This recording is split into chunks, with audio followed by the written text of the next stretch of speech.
Thank you. Thank you so much, Shubomi. Thank you, Mr. Richmond.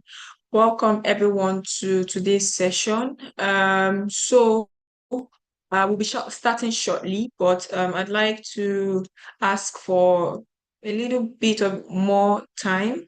This is to allow for others to join. I can see more people are still joining the session, but while we wait, thank you, Adasa. I can see that you can confirm that you can hear me. Thank you. Oh, the voice is echoing. Please, can you let me know if it's better now?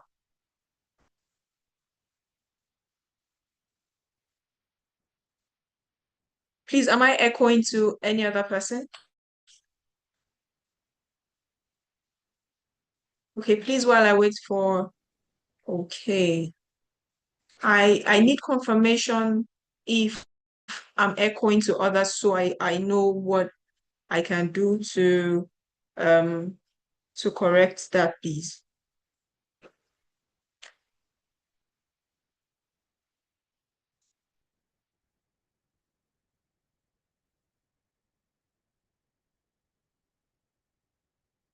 So while I wait for confirmation, so I'll be launching a poll on your screen. We need you to get your feedback. We need to know the level of knowledge that you have concerning this topic just before we start the topic proper. And I'll be launching a poll on your screen. Please do well to please help us fill this poll. Your feedback is very important to us and would like to hear from you as regards this topic that we're about to take today. Um, so I've launched the poll on your screen. Please kindly help us fill the poll. While we wait for others to join the session, I can see that we have more people still joining. So please, I'd like to um, beg for your patience and plead with you to please allow us a bit more time before we start the session proper. So um, we'll be starting the session by 12:10. This is to allow more people join and to also get your feedback on the form that's been launched on your screen. Please, can I get a confirmation that you can see the form on your screen, please?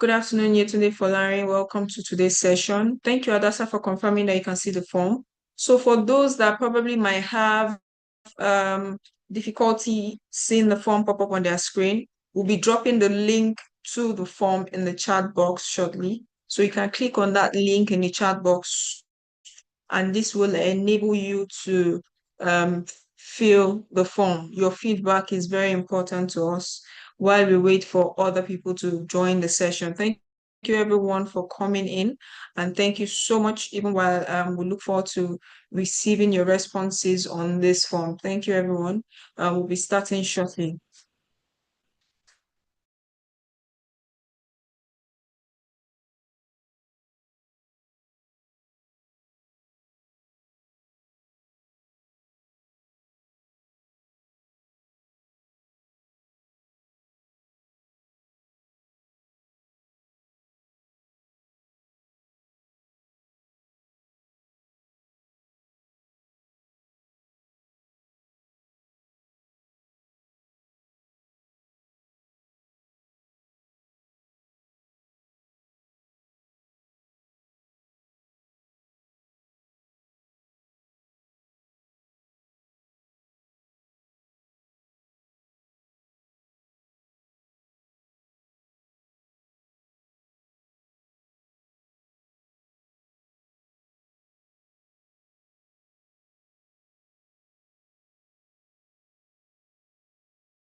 So to those that have joined us, thank you so much for joining. I can see more people have joined. Welcome to today's session. We're waiting to start the session by 12:10, but while we wait, a poll has been launched on your screen. Peradventure, you can't see the poll on your screen. There's a link to the poll in the chat box. You can please click on the link. We would like to hear from you. We'd like to get your response. Your feedback is very important to us, and we'd like to please get your response. So please click on either the link in the chat box, or if you can see the poll launched on your screen, please do fill it. Your feedback is very important to us because we need more people to fill this poll. Your feedback is very, very important to us. This will allow us to know how we can serve you better, and also know how we can you know serve you better as business owners in Lagos State. Please do fill the poll that's been launched on your screen. Um, Okay, Oluwatomilola, you cannot see the link. I will be reposting the link shortly. We'll be reposting the link shortly, so please be on the lookout. The link will be posted shortly in the chat box. So the link has been posted on the chat box.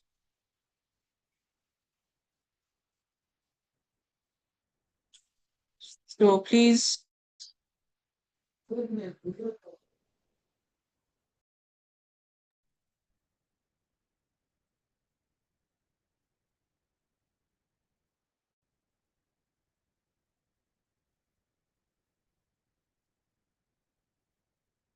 Please do confirm that you can see the link in the chat box for those that can't see.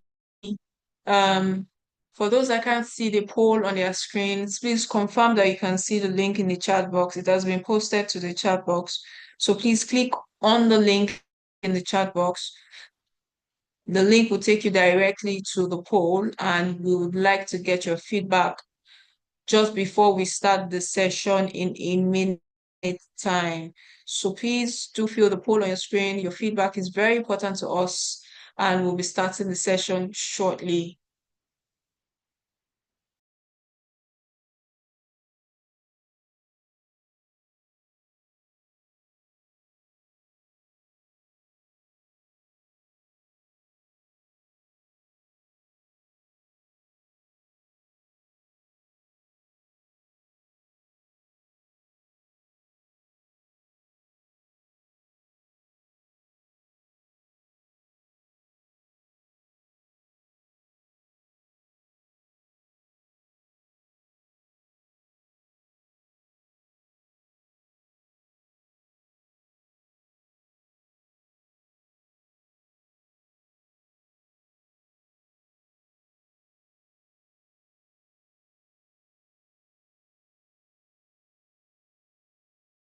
Yeah.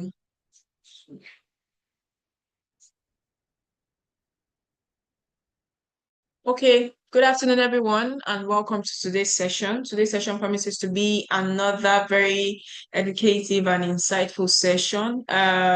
We've got on here an expert that will be taking us through how you to optimize email marketing for your small businesses. And we'll be taking that's what we'll be taking today. But just shortly before we start, my name is Omotaya Akinwumi. I'm the Business and Project Support Officer here at the Lagos State Employment Trust Fund. And here at the Lagos State Employment Trust Fund, what we aim to do is to provide business owners in Lagos State. Notice I said business owners in Lagos State. That is, if you're a business owner and you're resident in Lagos State, you can have opportunity to benefit from LSETF, that is the Lagos State Employment Trust Fund. And what we aim to do is to provide business owners with access to finance and other opportunities through our various programs that would help you scale your business from one level to the other. And today we'll be having our marketing advisory session, among other sessions that we have here at the Business and Project Support Unit. And we also have our master classes, we have our advisory sessions. On our advisory sessions, we have different advisory sessions, such as today's marketing advisory sessions. We have our risk advisory sessions. We have our HR advisory sessions, which takes you through the legal loopholes that has to do with you as a business owner. We also have our HR advisory sessions, we have our taxation advisory sessions. All of these sessions are being designed to help equip you with the necessary knowledge, with the necessary skills that you need to help you grow your business as a business owner in Lagos State. So it doesn't really matter whether you are a small business owner, a medium scale business owner. We are all our sessions are designed to help you pick up knowledge that will help you, that you can practically apply to your business that would help your business grow. Today, we'll be taking on how to optimize your email marketing for small business. And just before we go further into introducing our facilitator for today, I'd also like to run you through some of the programs that we have on offer. Aside from the business support, business and project support unit, we also have our Lagos Innovate teams. So if you're in the tech space, you have budding tech ideas that you need to bring to life. Our idea hub incubation is there. You're in need of a workspace for your tech business. Our workspace vouchers are available for you to apply for. We also have our employability units, and this unit particularly deals with those that are within the ages of 18 to 35. You'd like to acquire a skill like beauty in the beauty space, digital space. You'd like to acquire a skill in construction and the likes. You can easily apply for all of these programs. Please do follow us on all our social media platforms. We are Lagos State Employment Trust Fund on all social media platforms, namely we're on Instagram, we're on Facebook, we're on X, and we're also on LinkedIn. So if you'd like to follow us, please do follow us at Lagos State Employment Trust Fund. Please turn on your post notifications. So why do I say this? So that whenever all of these programs, different opportunities that we have on offer here at the fund is available, you don't miss out on any one of them. So please follow us on all our social media platforms, turn on your post notifications, and this will enable you get first-hand information on all of the programs that we have on offer here at the Lagos State Employment Trust Fund. So to go into today's session, I have with me Mr. Richmond Ogigai. Now, Mr. Richmond Ogigai is a passionate tech enthusiast, second-time tech founder, and dynamic business leader with experience spanning technology, product management, banking, finance, digital transformation, and sales. He's driven by a deep belief that innovation is a catalyst for transformation, and he has spent the past decade building and contributing to solutions that empowers people, businesses, and communities to thrive in the digital economy. He is the co-founder of Wallex Africa, a Pan-African fintech enabling offline payments and helping financially excluded businesses and individuals build transaction records that improve their access to local and cross-border credit using AI. Today, Wallex supports over 2,000 SMEs and 16,000 plus business owners, helping them adopt digital technologies to scale and access finance. Mr. Richmond is also the co-founder of Ascend, an initiative helping African SMEs embrace digital innovation for growth and sustainability. Beyond boardrooms and product roadmaps, he views leadership as a ministry assignment, he calling to serve God's purpose in the marketplace. He's an alumnus of Draper University, California, a global institution for business, technology, and entrepreneurship, and currently volunteers as a tech mentor at Innovest Africa, guiding early stage founders to discover their potential, cultivate resilience, and build impactful business. His personal mission statement sums up his leadership philosophy, which is leadership is a calling to serve others with integrity, vision, and compassion. Please can we come together to welcome Mr. Richmond even as he takes us through today's session. Mr. Richmond, please, you can go ahead. Thank you. All right. Thank you very much, Omotayo. Thanks for another opportunity to do this with the LSCTF. Again, I also want to welcome everyone on this call who has taken time to be a part of this session. I personally don't take it for granted, and also well done to the LSCTF team for, counting us not just as an individual, but a company to be a part of providing business support. I'm really grateful. Let's see how we can make these maybe 1 hour, 20 minutes max, value to all of us and to every business owners on this call. Thank you for, just spending that time to be a part of a session like this. And I always say something that in a session like this, you are either here to learn something, to start something that you think, you haven't thought about before, or maybe you want to stop something that you think maybe impacting negatively, whether as a leader in your business or maybe within the operations of your organization. So whichever part of the bracket that you fall into, I believe that we will be able to, share, a few information that would help you with the next step and the next direction. I will also be timing myself, so you probably would see me occasionally look, at the corners. I also have a note on my side so that I also don't miss out on key information I think will be useful for us. So I would just quickly dive deep into sharing my screen, and it will be great to also note that this will be quite an interactive class. So I would also appreciate that people try to participate in this class as well. Please let me know if you can see my screen so that you can just drop in the chat room, or maybe Omotai, you might just help me speak to it if you can't see my screen. So I just move straight. All right. Oh, thank you. So I see a lot of yeses. Thank you very much. Thank you, Promise. Okay, so I've been given a topic to speak around optimizing email marketing for your business. And I think it's a very important, channel, if that's the way I should put it, to begin to engage, whether you have a prospective customer or you have already an existing customer. A lot of us has toned down the need to look at email as a means or as a tool or as a channel to communicate our value proposition, what we sell, or even build relationship as the case may be. And that's really what today's class is going to really, help us through. I'm also here to also learn as well. So I also encourage everyone on this call, please take some notes.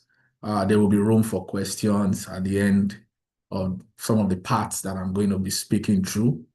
And of course, we will leave here with some sort of action item, something to take away and try to practice it in your business with respect to optimizing your business to be able to construct emails that are well focused at building sustainable business, whether you want to learn how to effectively communicate to your customers, to your partners, or to anyone using emails, or you want to improve your customer relationship, or even acquire new customers by generating consistent sales.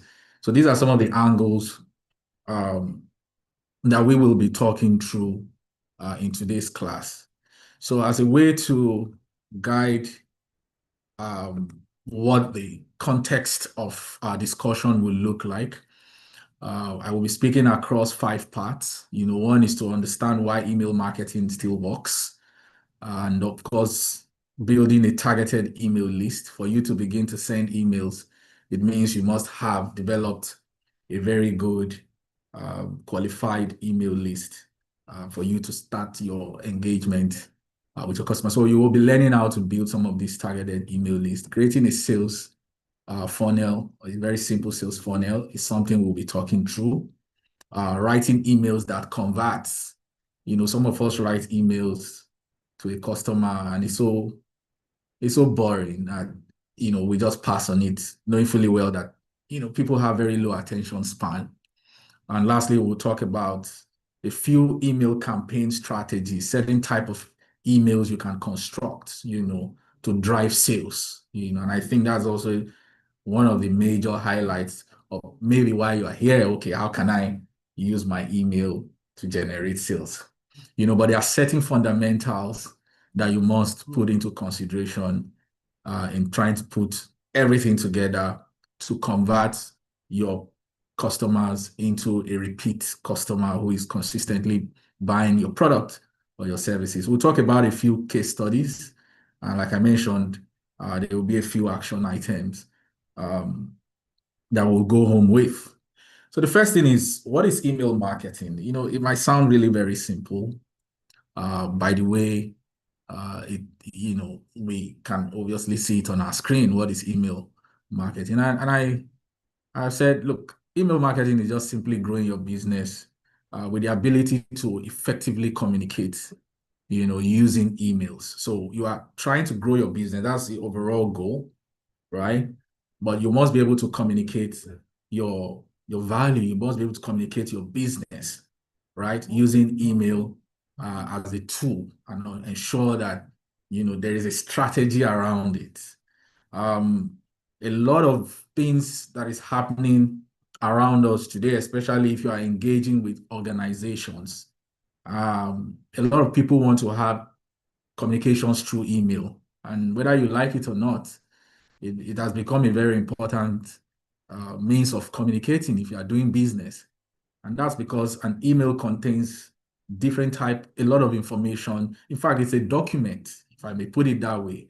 When you send out an email, there are things that are automatically captured, like your timestamp, the date, the time, who sent it, and all of that. You can see that those things are very important. If you get an email from someone today, you can tell who sent it to you, because by natural process of sending email, you have the first name and the last name. So it has answered who. And then you now go into what is this mail about, which is the subject, right? And then the content, what is this email communicating? So, and all of that forms the perception around your business. Another thing to also think through, which I've also defined, what email can really mean. It's the art of turning your customer list into a consistent sales machine. It's a science. People are very good. There are some people who are really good at constructing very good emails. And of course, when you read through those emails, they are very straightforward. You can really tell the consistency around how they are and the intentionality rather as to how they've constructed their email. But there are two words that stands out in this definition. As much as it's a science or it's an art of turning, especially for the purpose of this class, you want to be able to engage customer and turn your customer into a paying customer, right? But you would find out that in this definition, there are two words that really stand out, which is your customer list and eventually turning that customer list, into a money-making machine. So which means that for me to begin to send out emails, I must generate a customer email list. You get. And the question is, how can I? So we may be at different stages of our business, whether you are a small business, a mid-size business, whether you sell products or you are into services, the bottom line is that you engage with people. You get. So you must devise a means to be able to say, I want to reach out to you using your email address as one of the channels to speak to your customers.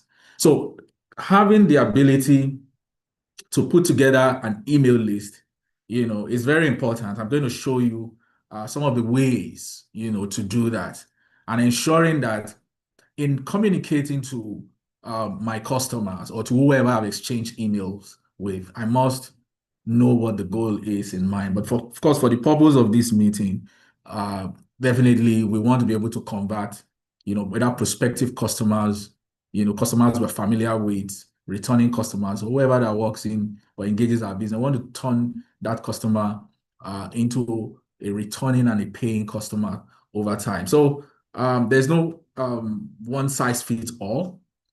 Different scenarios of your business calls for different type of communications to your customer. So it's an art, it's a science, but of course it's important that we highlight some of the common ways that a lot of us engage with our customers today. We're very familiar with the Facebook marketplace, Instagram, WhatsApp. These are very common channels or ways that we talk to our customer. It might be a business in the fashion space, and maybe you have a group that you belong to, a WhatsApp group or a Telegram group. It's very easy for you to just broadcast your products and say, oh, this is what I do, and all of that. Those things are fantastic. Or maybe you have a very engaging Instagram page where you upload your product and then create a call to action.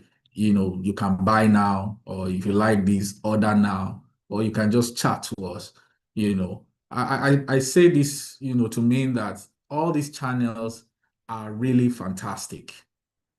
So these channels are really fantastic.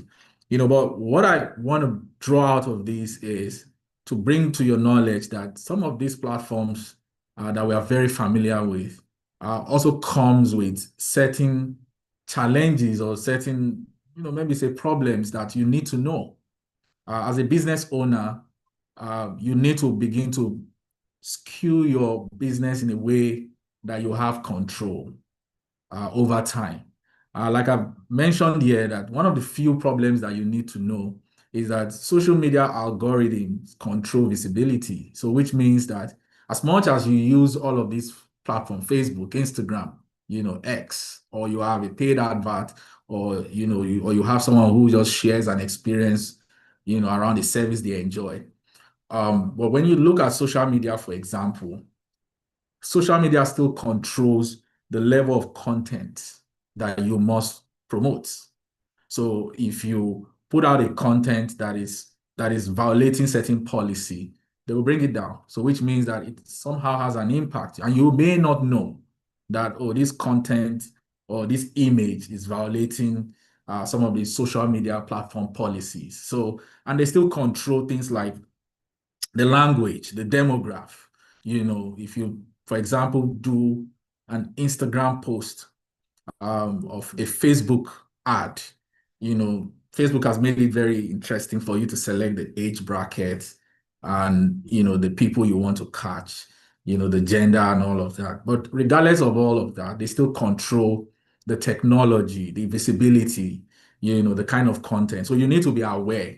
And that's not to say you shouldn't engage all these existing platforms to communicate to your customers or to promote your business. But those are things to know. The second thing is that platforms can shut your account down. So which means that when you consistently violate policies, when you consistently promote things that are not allowed, you're not the owner of Facebook, you're not the owner of Instagram or WhatsApp, as the case may be. So when you violate those policies, your account can definitely shut down. When we've seen this happen, where you just realize that, oh, maybe if you are a big size company, for example, maybe your digital marketing department tells you, oh, sir, ma, we cannot access our social media page. And that's probably because the policy has been violated. So you don't have that control. So it's important to know some of those challenges. The last thing is no ownership of your customer information. And it's really important because customer information is like your new oil. When people say that data is the new oil. Now, what it simply means is that you need to get to a point where you have good ownership of your customer information. I'll give you a simple example. If a customer comes into your business, maybe your shop or online, what effort do you take in getting certain information from your customer nicely?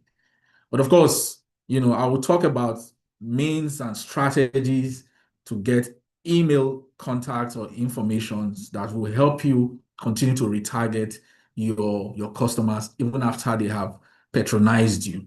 But as part of the challenges in using some of these existing communication channels like the Facebook, the WhatsApp, and all that, you need to know that you don't own complete data.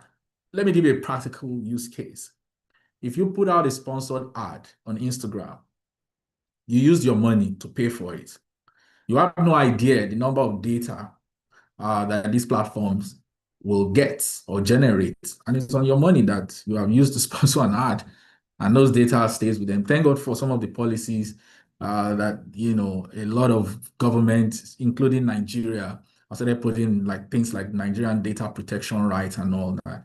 But you're trying to grow your business, you want to communicate to people, you want to use email to share your value as a business, or what we are selling, what I'm selling, or information that you think is important to help keep your customer. You need to at least have some level of control.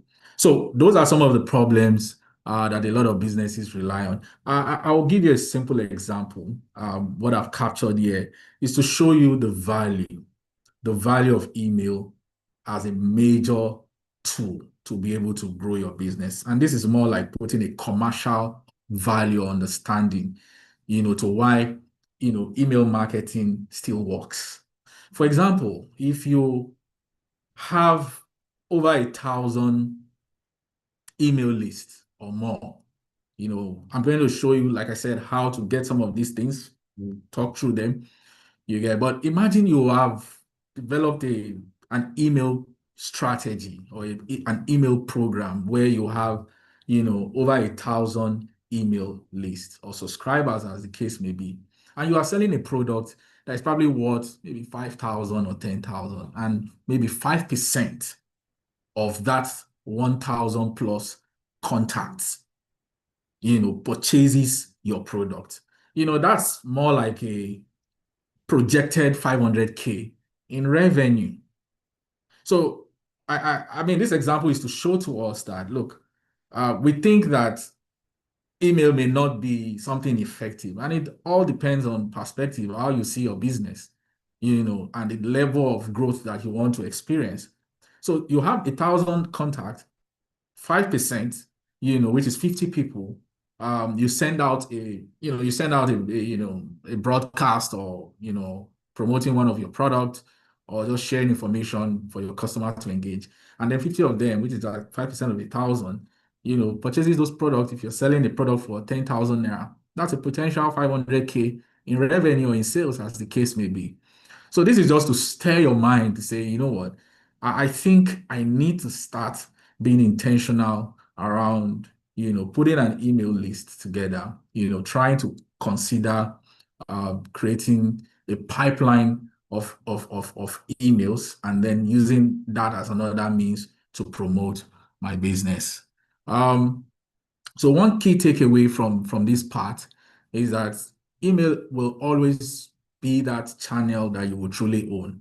If you recall, when I was talking about the WhatsApp, the Instagram, and other channels, the social media channels, yeah, you don't really have full control. But when you have an email address of somebody, and you are able to communicate with that person, it's a channel that you truly own. Nobody's going to tell you, uh, please stop sending me an email. You have control. The highest the person would do is to block you if you are really not sending something that has very significant value for whatever it is that you are sharing with. So it's something you must try to understand, that email marketing is the only digital marketing channel.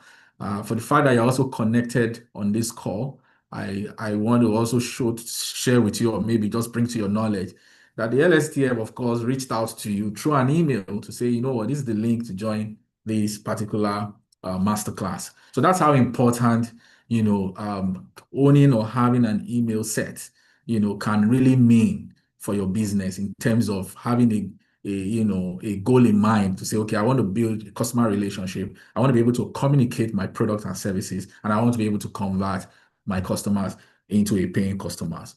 So I'll just move to part two. Like I said, you can put your questions together at the end of the class. I'll be happy to answer to some of the questions that you may have, across some of the parts that we'll walk through. So part two is, how do you build a targeted email list?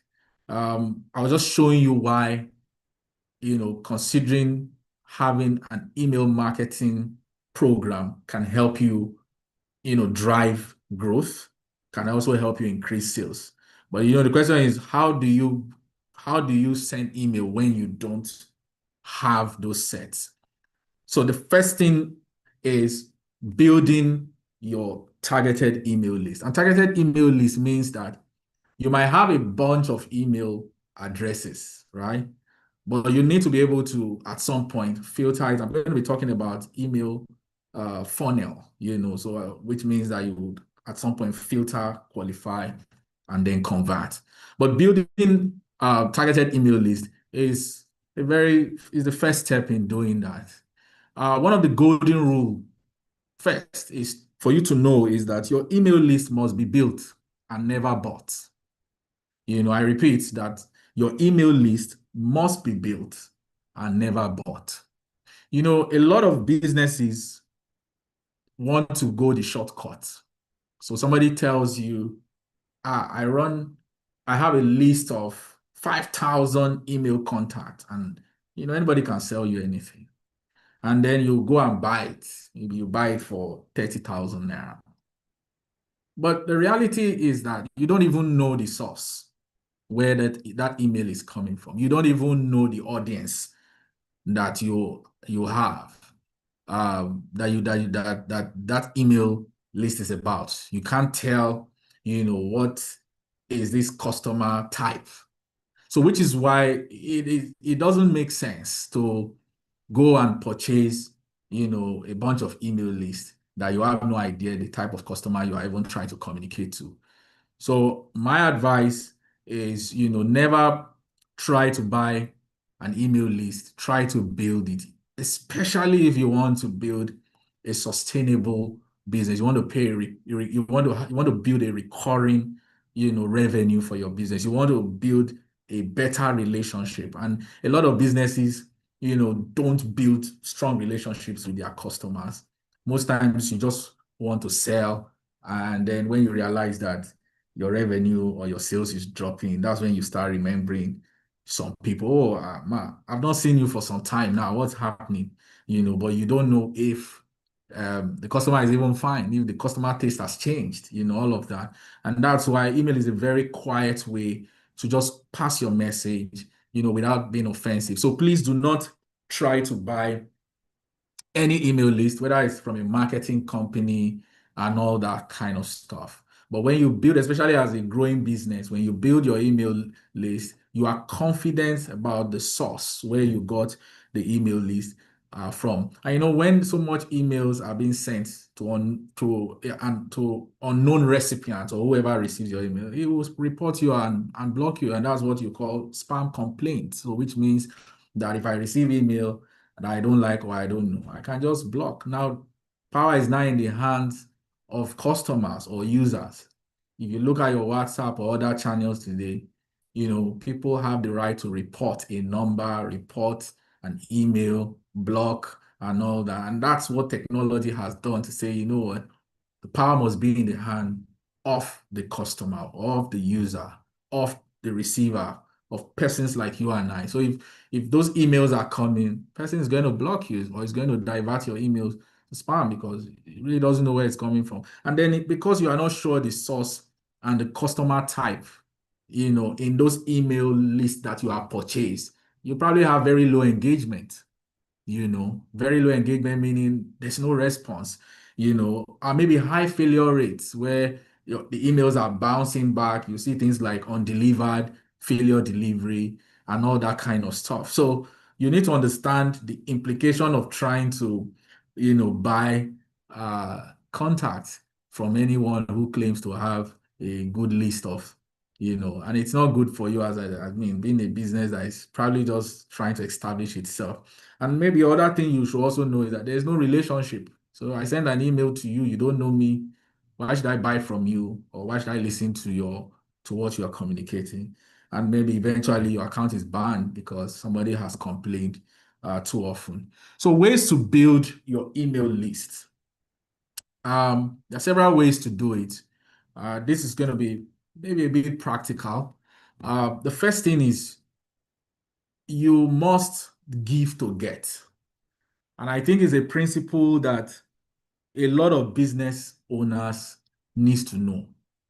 If you go to a grocery store, maybe a supermarket, and you bought a few things, and then trying to make payments at the cash point or at the teller or at the till, and maybe they just tell you, "Oh, sir, I see that you have bought um you spent about 100K or 100,000 naira for these things here. Imagine if we give you a 3% cash back when you come the next time."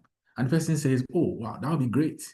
You know, what do I need to do?" You can see now the customer is now the one that is excited, you know, asking the question, "Oh, what do I need to do to enjoy 3% of this 100K?"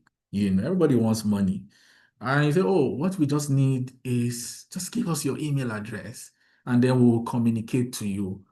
I will send you maybe the cashback token or voucher, whatever it is." Like, so you see, what it means is that you have extended, something to that customer, and naturally, the customer is willing to give you what you want. That's a way, to build an email list of, in fact, qualified paying customers because you met them somewhere, because they had a contact with you. So you must offer something that is valuable in exchange for an email address. And one of the things that you would see, for those smart businesses, you will see a lot of companies on their, maybe if you have a digital presence or you have a website or you have an online store or something, most times you will see some websites will have things like forms, contact us, and then they ask for one or two informations, and the customer is willing, at least they met you somewhere. If a customer visits your website, it means there's something you did that pulled the customer to your own environment. And then you then determine the course of action for that customer. Your course of action could just mean, I want to collect this guy's contact or this customer's prospective customers' information, and then you follow through with them. I mean, we do this a lot with a lot of businesses that we support, where we've created a very easy way, for you to give things like vouchers and all that, which means that if you have a cashback program in your business or in your store and say, "Oh, this person has spent X amount, these are the vouchers you can get." And the customer is willing to just tell you that this is my contact information, and what you do with it is up to you. Now, the second thing is have sign-up forms on your website. So if you have a website, like I mentioned, don't just have your website there, fancy, sweet, products listed, all of that, and there's no way to gather customer information. All of that is changing. Those are ways, or you can have a simple Google form, right? Where you just, maybe you went to exhibit at a trade fair, which is another way for you to be able to capture or build your email list. You say, "Oh, I want to be able to follow up with you after the fair." Those are ways to build real email list, and it's what you do with it that really matters. I will show you some type of emails you can compose that can help you convert very quickly. The third thing is you can begin to collect emails, especially if you have an online store. Let me just show you uh, something very simple, and I assume that most of us may be familiar with things like this. So this is a practical example of an online store. When I was talking about, how they are on your checkout, you must try to have a way to collect information. Imagine this is your store where you've uploaded your product, right? Your personal online store. And then the customer makes a purchase, adding items to carts. If you look at my right side of the screen, maybe select a payment method, debit card, cash. Now, if you look at the base here, you would see that this is very important for you to capture your customer information. And it's compulsory. Why? Because you want to be able to follow through. The customer has no choice. You put his name, his phone number. His phone number is important because if you want to deliver this item to this person, he's not going to put something that is not right. He's going to give you the right email address because he wants to get notification about his order. Now, you've picked out this, you've collected this data. It's yours. What you do with it is up to you. Because after today's sales, I'm sure you want to tell him thank you, or we saw that you placed an order with us, or we are doing a promo or a discount, you give to get. Remember, I said so. But what this demonstrates is you must be very intentional about how and where you want to collect, your customers' email contact. I'm coming from this angle because before you get into the idea of writing an email, you must have a destination where those informations will go to. So this is another way to build your email contact, or to build your email list, as the case may be. The last thing is just attend events.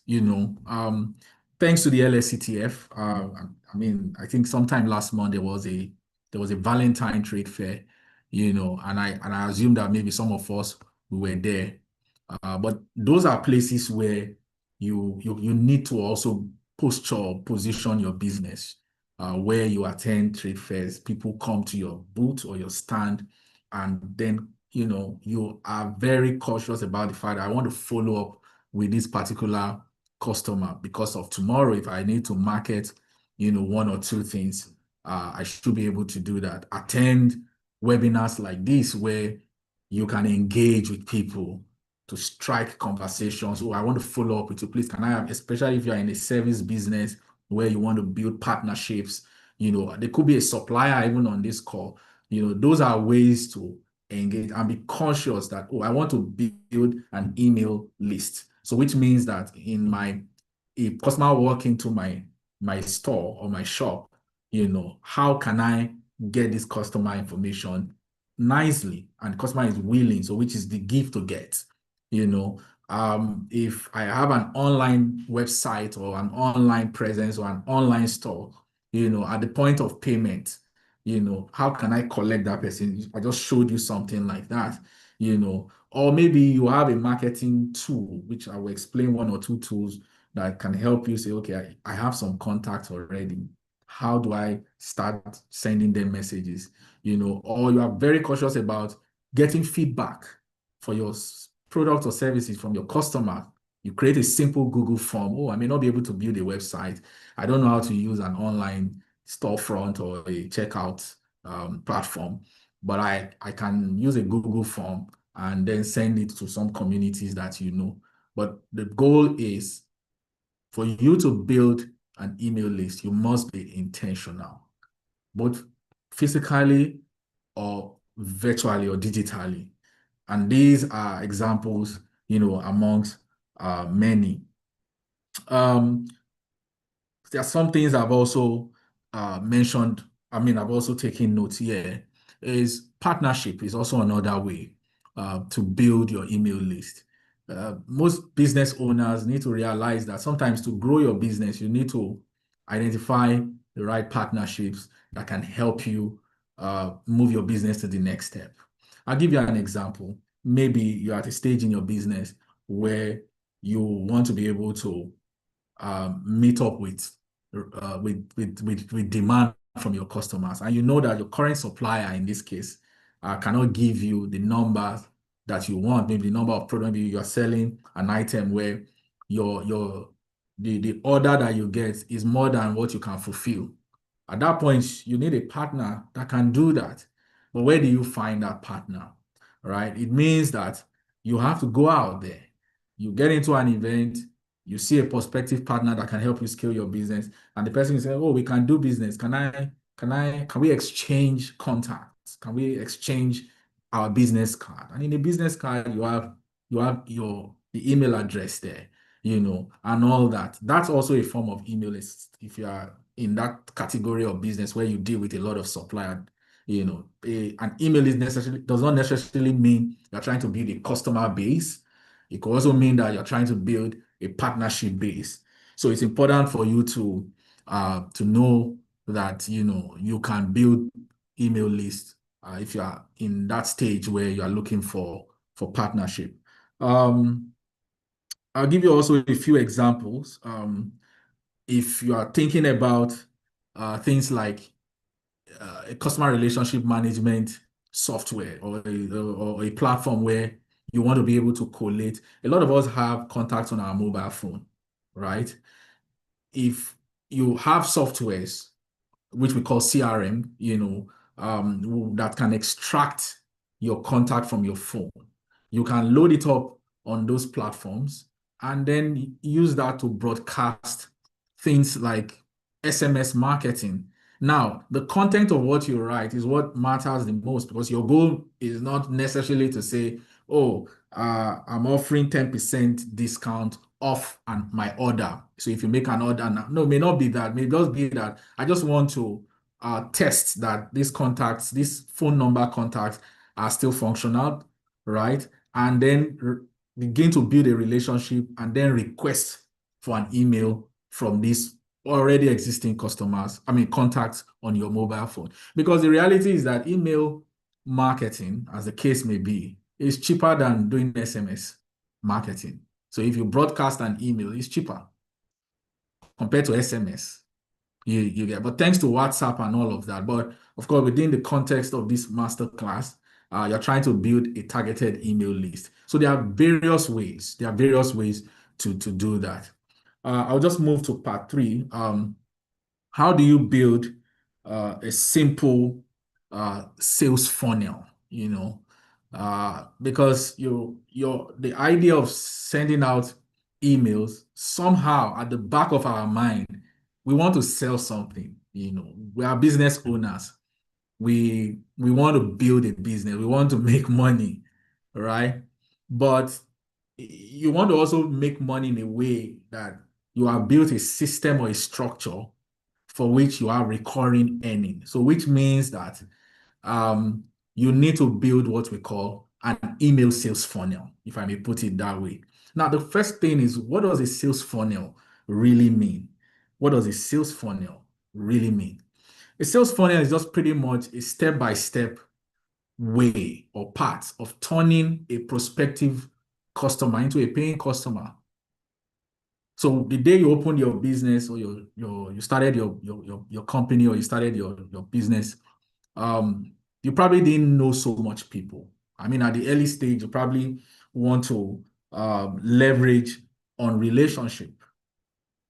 But at some point, you got to be very real to yourself and say, okay, if these relationships are no longer here today, how do I build a real customer? It starts from engaging maybe strangers, right? So, which you probably want to classify them as a prospective customer and then converting them into a paying customer. So, which means I could have 10,000 email lists that I have gathered from various sources, right?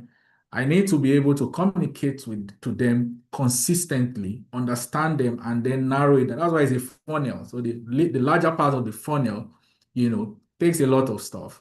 But at the lower part, it begins to filter down. And it doesn't happen overnight. You have to be consistent. I'm going to show you a 30 days roadmap to do that. But of course, that's what a sales marketing funnel means.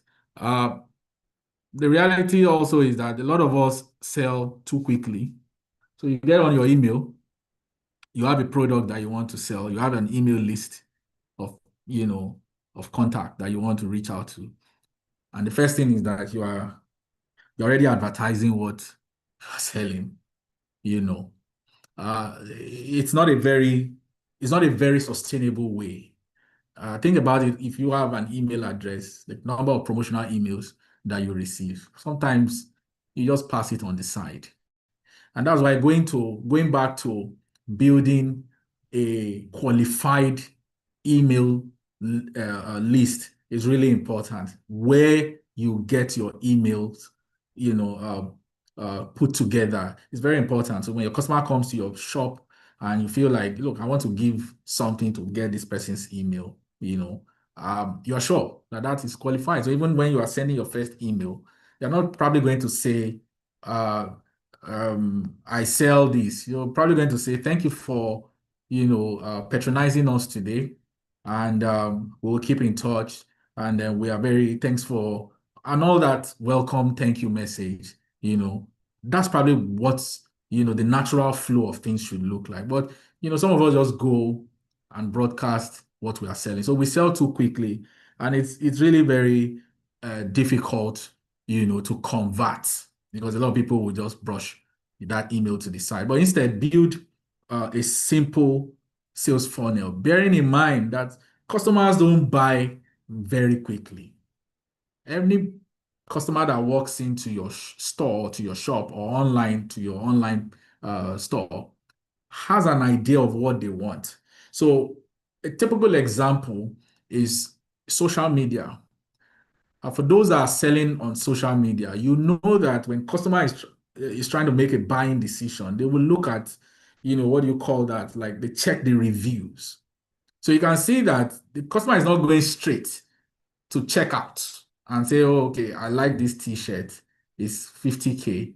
Let me put in my card and pay, deliver. No, I like the t-shirt, no doubt, but I need to see what people are saying.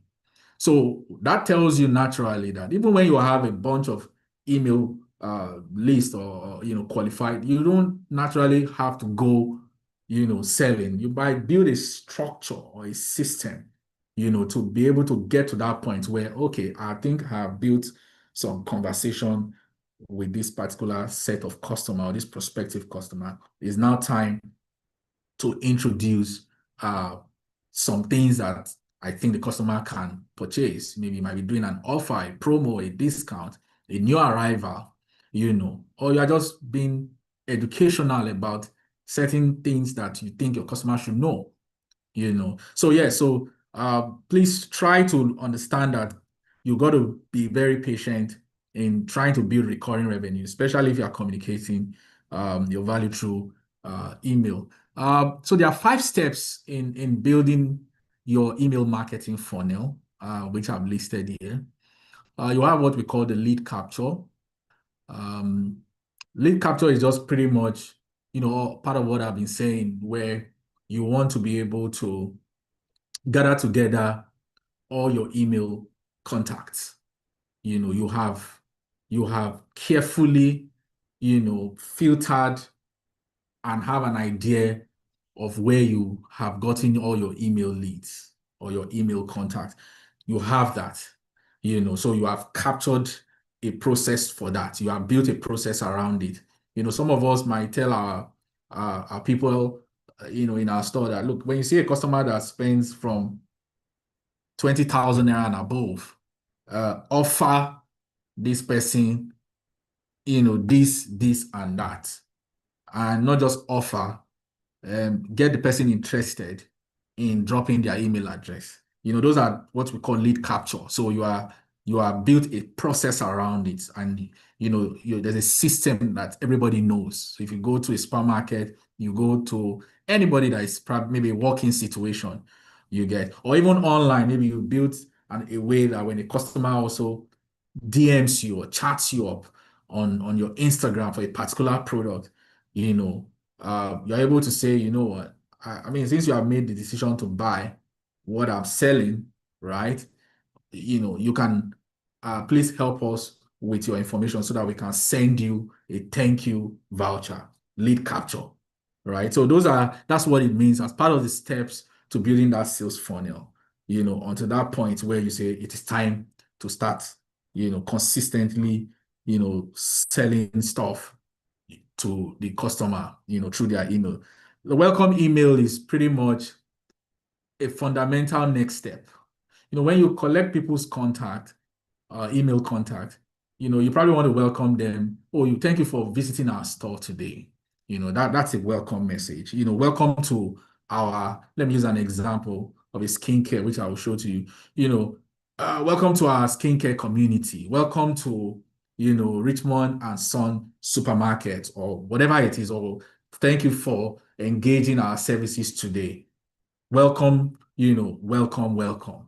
So you are not, if you the context of that email does not really speak to your products and services, don't forget that these contacts that you have, you got them somehow, somewhere, from sources that you are very familiar with. Maybe someone gave you a business card, or you threw out a poll somewhere and engaged a community that you understand, or somebody walked into your business. So learn to, engage the next step when you have a contact welcome them into something that you think they need to know.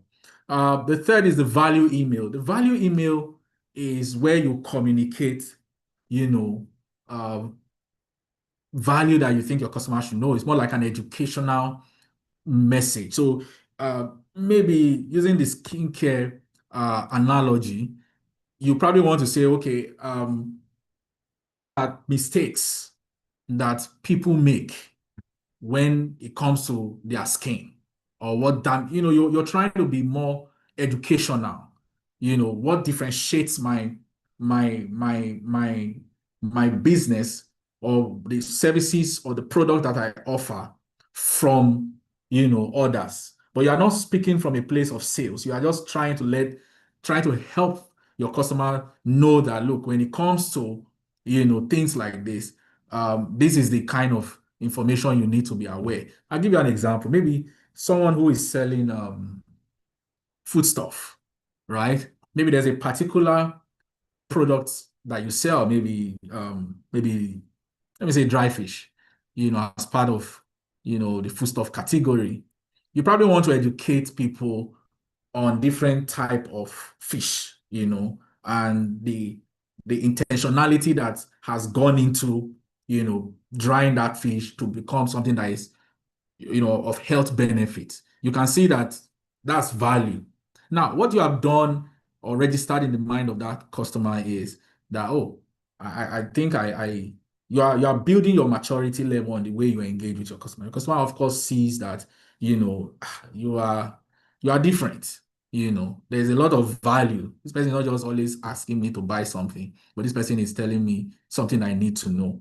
The other part is, trust email. The trust email is where a lot of us fail in that, and that's more like testimonials. We've seen a lot of large and maybe mid-sized organization. I think LSTF does that very well too, as well, where you need to gather testimonials,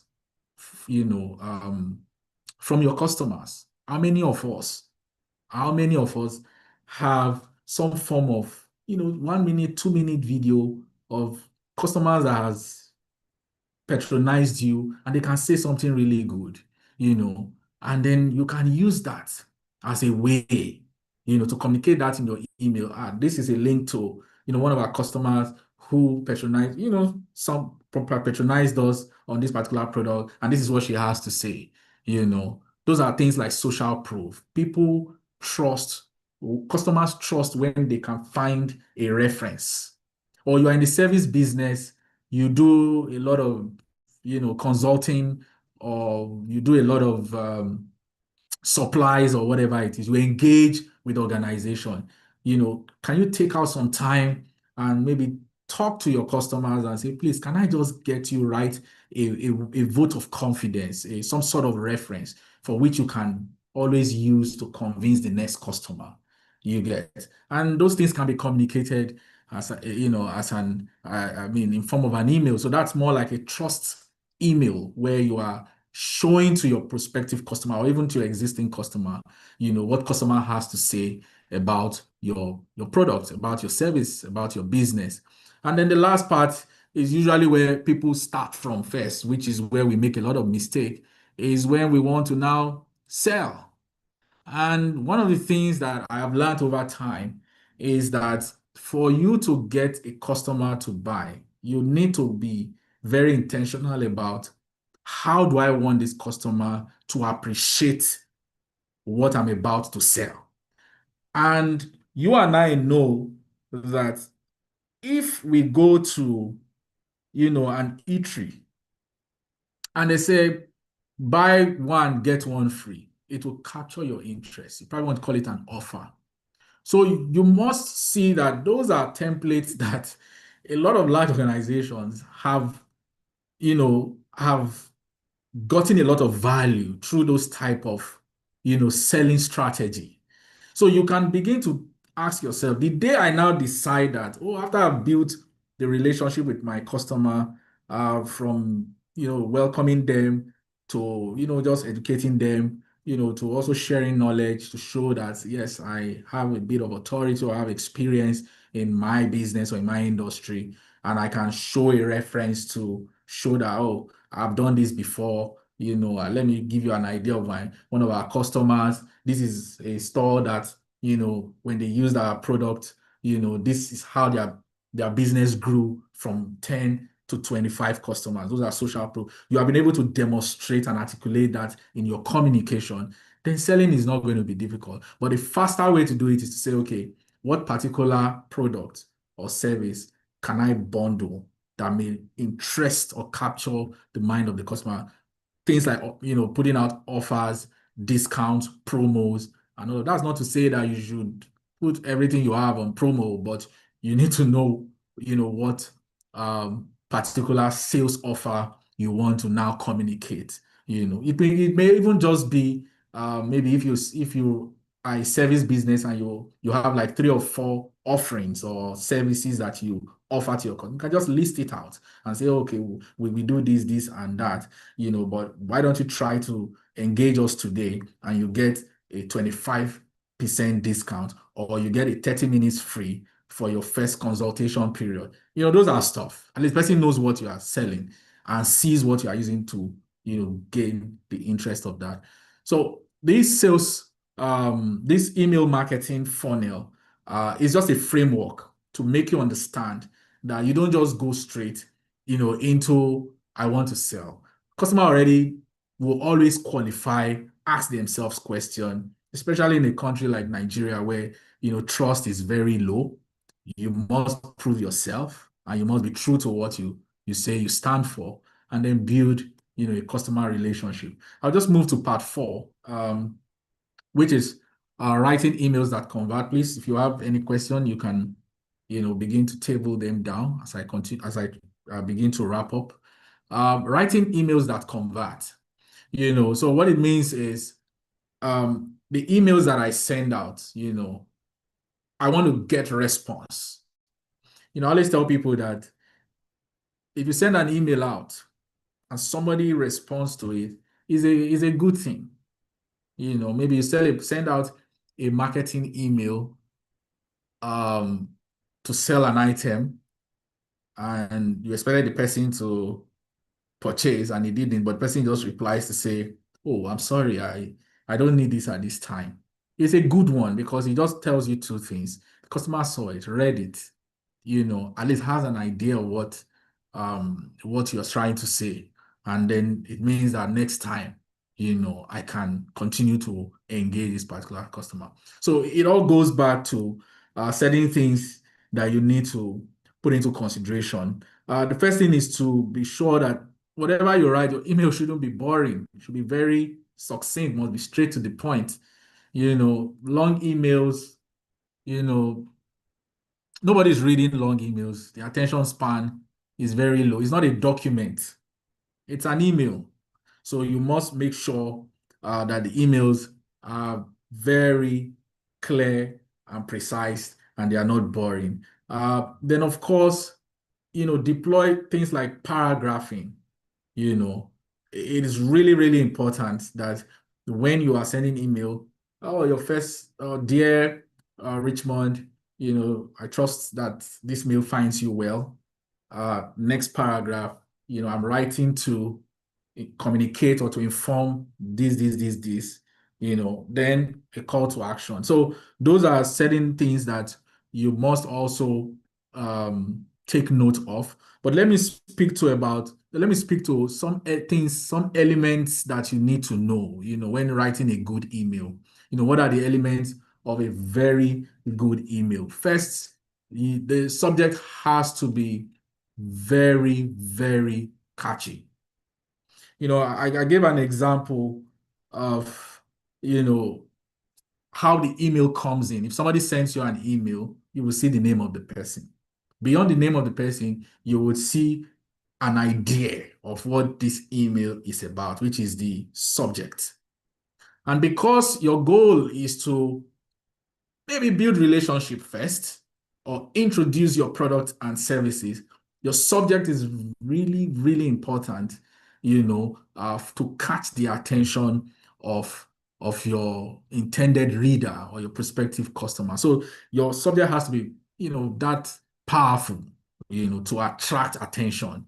The second thing is the message. The message must be very clear. Like I mentioned, it has to be very clear what you want to achieve from that email and what you want to communicate as well as part of writing emails that come back. Number three, it has to have very clear value proposition. You know, what should the reader take out of it? What should the prospective customer? So if you have a targeted email list of prospective individuals who buy plastic chairs, right?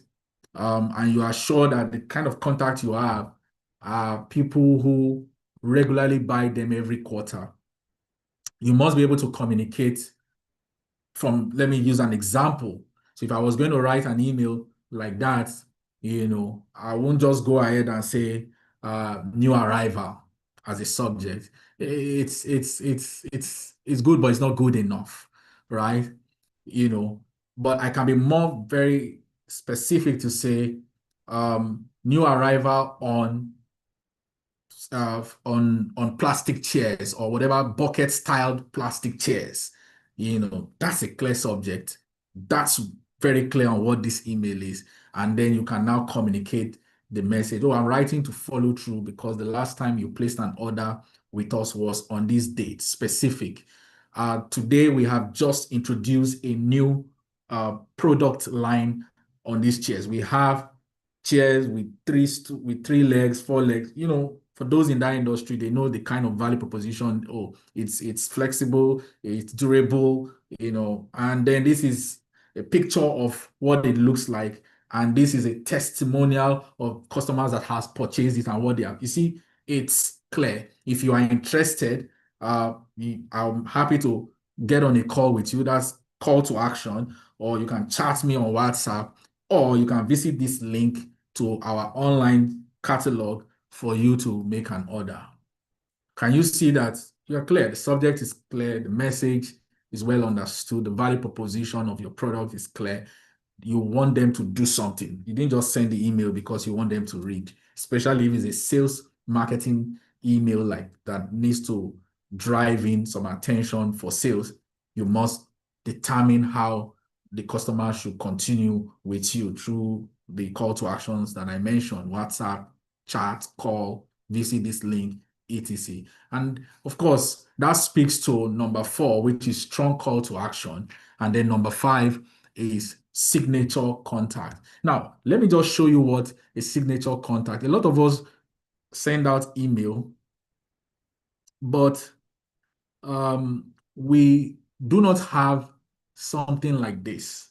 If you look at my email, where I compose my email, you will see just at the base here, you will see this is what we call an email signature. So it helps you reduce your stress. Anybody who receives this email, if I send emails to any of us on this call, right, you automatically see a lot of information about the business. One, you would see, my name and who this person is in that organization. You will see a link to our website. You will see a telephone number to reach and the address of the office. And I think what is really important that I want to draw your attention to, if you look at the base here, you will see what we do. Your secure, sorry, let me get this off the way. You will see your secure and fastest business and payment tool. So which means that anybody that gets my email kind of already knows what we do, right? So which means that when I'm now writing, the body of my email, I don't have to, write too much, because this is constant every time I send an email. So, they are into payment. Oh, they provide business management tool for whatever. Oh, can I learn more? Oh, that's the website. Everything is there. Oh, who is this person that sent it to me? Oh, he is Richmond. Oh, what's his role? So whatever you are writing on the body of your email, it's very clear whether it's a welcome subject. But what this does is just shortens too much talk, too much explanation, the idea of I always want to sell type of email. it's already there. So if you have a Gmail or you already have some sort of corporate email, it's important that you have your signature, and in your signature contains your contact, contains how people can read. It could even be a form that can be there. Or click on this link to learn more about us or to visit our catalog. You can see why writing emails are necessary, and that's some sort of conversion as the case may be. So this is an example, of a good email subject line. I'm speaking to subject line because it's the first thing they said. People, I mean, the Englishman says, dress the way you will be addressed, right? So if you show up at a place, people first look at your appearance and then begin to make some sort of, subtle judgment. So it's the same principle. If you send out an email with a bad subject line, being that that's the first thing, you would see on your email history, you probably pass on it. But if it's something that would catch you like your attention, you probably become curious to look at it. So this is somebody saying, look, our new product launch, all of us kind of have products or services. We want to communicate something about it you know. But of course, if you are sending an email, you must put a subject. It's a must. Most times, if you send an email without a subject, you will see no subject, and most times people will just not. But if you are very intentional and you say you want to put a subject, you need to be sure what to put. So a good one that drives curiosity, maybe using some of these examples, it depends on the industries or the kind of businesses you do. Most customers are making this marketing mistake. That's a subject, too. It's a subject. And if you look at that, it drives your attention. Or somebody who says, oh, your 10% discount expires tonight. You probably want to be curious. And the funny thing is that who you are sending to already kind of knows you or may have engaged with you one way or the other, which is why your first email is usually important to welcome. So if you were at a trade fair and you collected someone's contact or a customer's contact at the trade fair, maybe the customer may not remember, but your first email to that kind of customer, oh, welcome to our community, and a very big thank you for patronizing us, at the just completed, trade fair in Unilag. You get so the customer knows that okay, I know where it's true, it's true. So I know this, and that warms up the person to always receive your message. I mean, the other one says you forgot something in your cart. These are subject lines, that can drive curiosity. So, which means that as a business owner, you must try to think through your subject line when trying to send out, whether it's a marketing email, whether it's an educational message, or you're just trying to say you want to create an awareness or just, draw someone's attention to say thank you. Remember, we've talked a bit on how to gather the email list, how to filter them, what to do and what not to do. But of course, by the time you get to this idea of trying to launch out to write emails to your prospective customers, you must understand that there are certain elements, like I mentioned, that you must put in perspective. The subject line has to be clear, the message has to be clear. You must have a good value proposition. By the way, I'm going to send this slide across so that you can also go through them. And then, of course, you must program certain things in your email that would not require you to repeat all the time.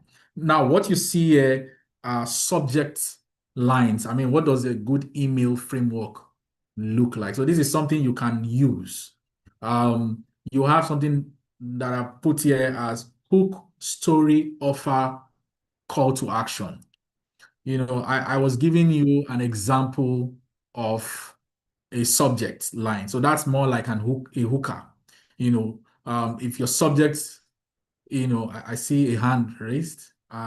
Is there a question? If it's something I can take after, I'm almost done. All right. So I explained that if you have a good subject, it creates a hooker. You're curious. I'll give you an example. If you see a credit alert email notification, it draws your attention. A credit alert, $4 million. You are going to probably leave almost everything that you are doing to just let me just have a peep on what this email is about. Or you see a debit of 200 million naira. It will spark your anxiety too. Did I do any transaction? So hookers are really important. Or you have just, congratulations, you have just been given a job offer, especially if you are aware that you are. So you see, those subject lines are really important. In trying to sell or promote your business, you must practice this thing. And it's not overnight. You just have to understand the kind of customers list that you have, right? And understand where your business is and how you want to communicate clearly to them. The body is just pretty much, the story where you can now begin to share what, it depends on what that email is, but you are able to at least communicate to your client, some of the fantastic things about your business. I'll give you an example. A story can be in our own line of business, we talk to a lot of investors, and when you are dealing with investors, they get a lot of emails, hundreds every day. So which means that you are not that important. But we've seen situations where just by introducing your company on the subject, it sparks up their interest, right? So you must be able to communicate in a way that when people read the body of your email, they're interested. So for us, we just go straight and just write our attraction.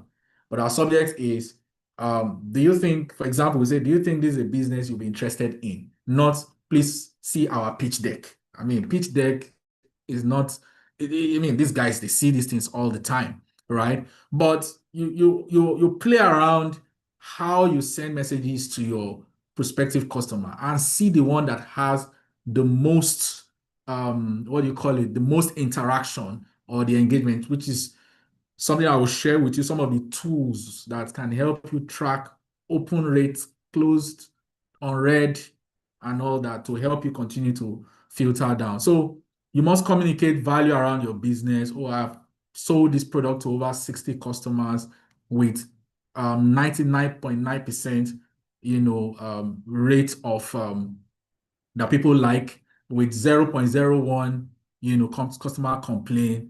This is a chart of what other people think, things like that.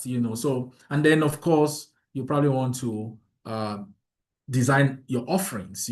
So today we have created, or we have just ordered for, or today we are doing, we are moving from this branch, especially if you are trying to communicate a change of location from Ikeja to Victoria Island. Why?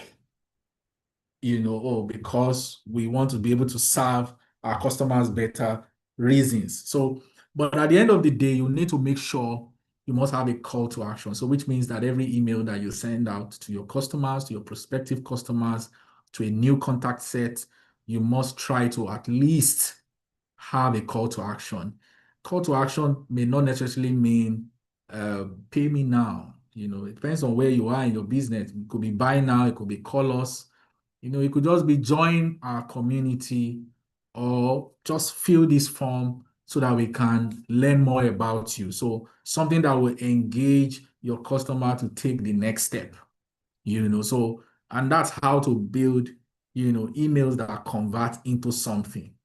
You can advertise on social media and may not get customer, but you should be able to at least get contacts, as a return on investment. So those are the mindset that you must carry in communicating any email. So this is just more like a framework that you can use, to construct your email, the hook, the story, the offer, and of course, the call to action. The last but not the least is, email campaign types. So there are different types of emails that we can broadcast, or we can send out. So but you need to determine the one that is really, really necessary for you per time. So I have listed out 4 common categories. It's not limited to this, but I believe that This also cuts across every maybe every one of us. We have things like promotional email, and the goal is to sell. So when you see a promotional email, you know they want to sell you something. So you have a good subject.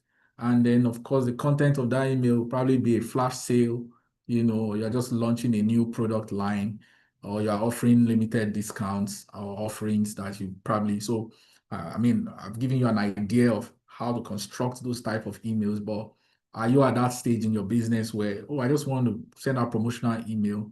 The goal is clear. I want to sell.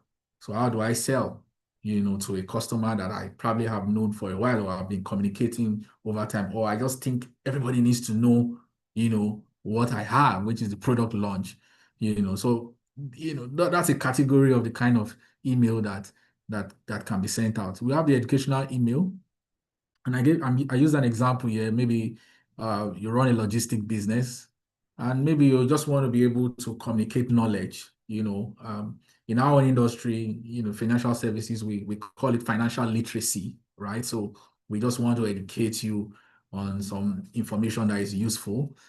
So this could be a situation where the logistics company is saying, look, 5 mistakes that customers or businesses make, when shipping products. It's just short knowledge, and that's why you see things like newsletters, things like subscribe, to get more information. But if you don't like it, please unsubscribe. So you also use that as a mechanism to know if people don't like all this type of educational message. So you can continue to re-skill it in a way that you get to the point where you get to know what people want to hear you write to them. The storytelling email is to build emotional connection. I think that's for me the easiest to do if you want to build a customer relationship. Um, they say emotions tier check. So if someone does not like what you are selling, may not necessarily be emotionally connected to make payment. When it comes to making payment for something, there is a bit of thinking and rethinking. So I encourage a lot of businesses, to write stories, about their, ask them for feedback, record them if they don't mind sending a video. We in our industry, we try to do that a lot because we know that the saying is believing, right? Or you might just say, oh, I know you're probably a shy customer. Can you just write me a testimonial?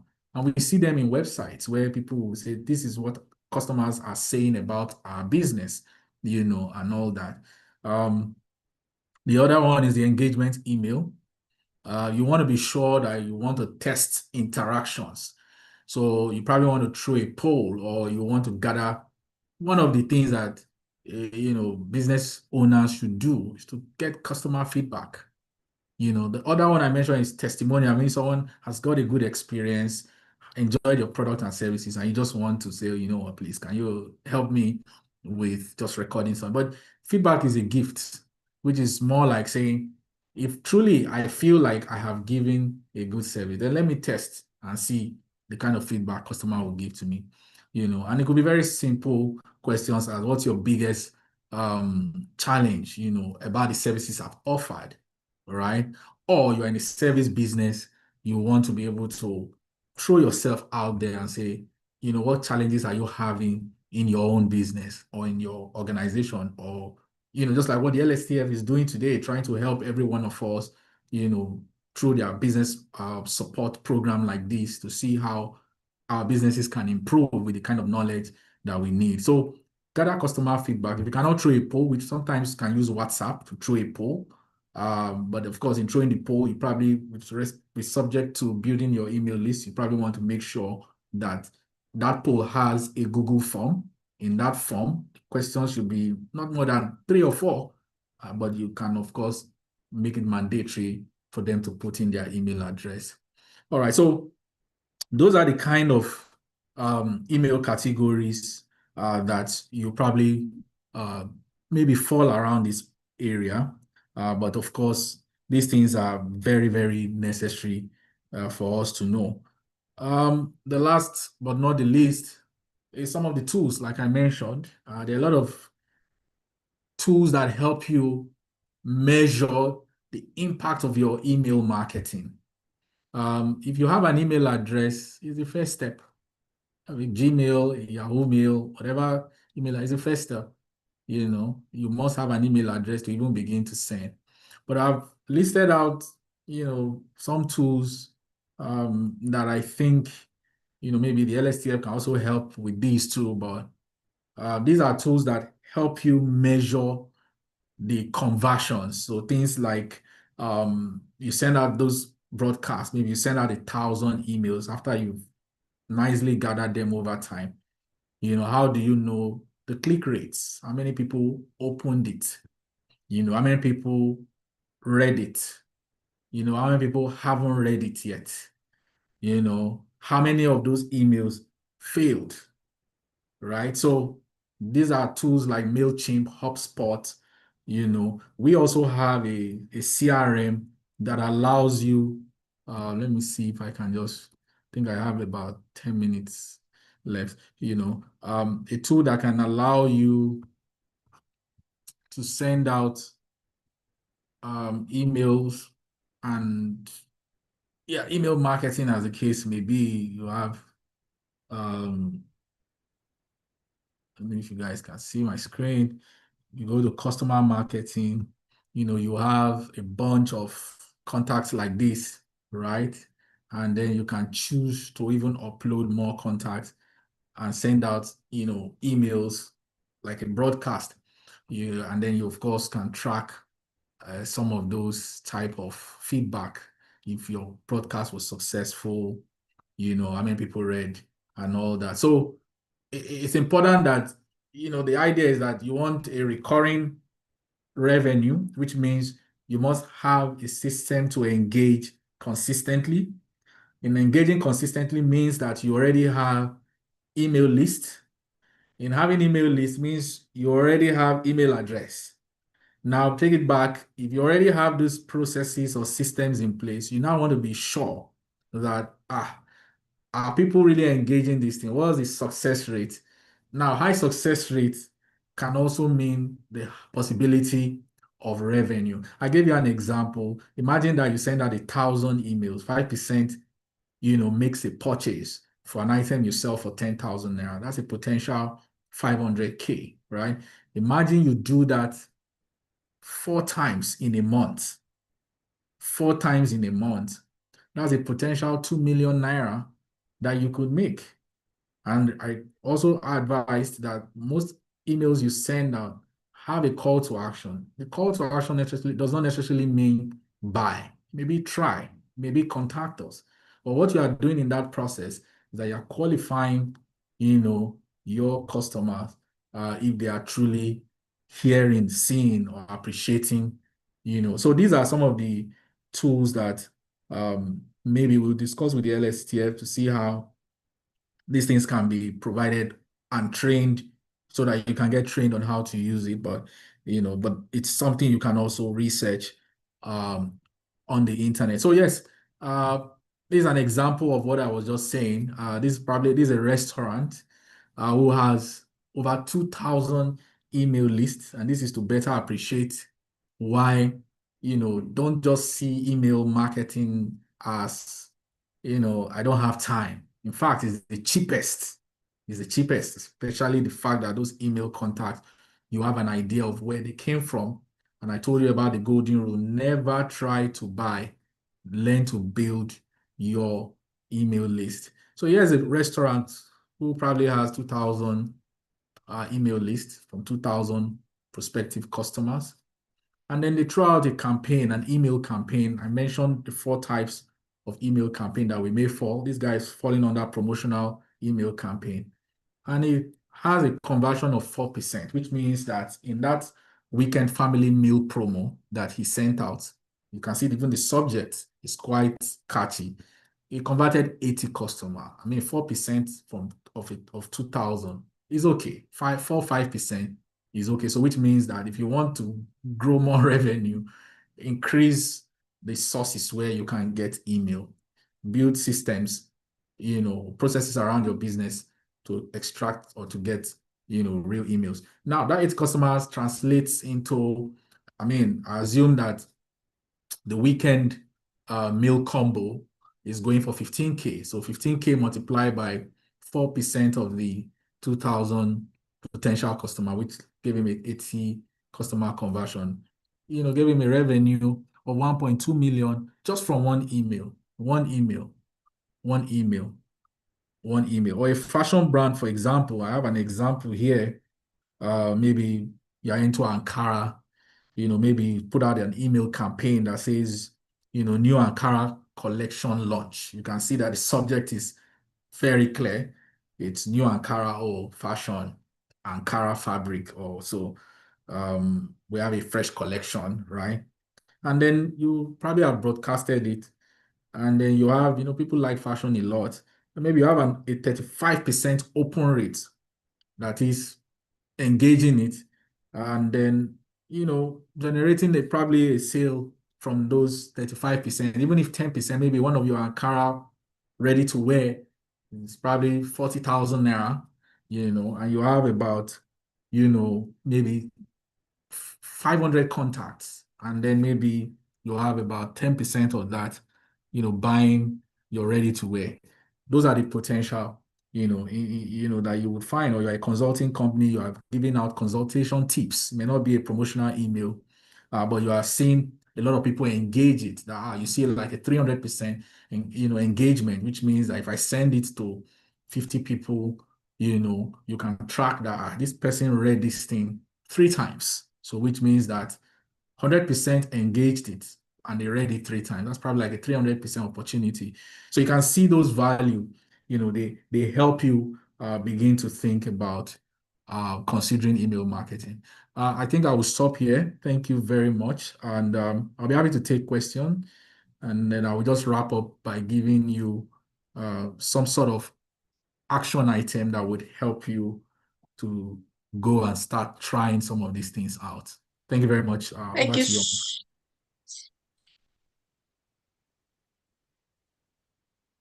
So thank you so much, Mr. Richmond.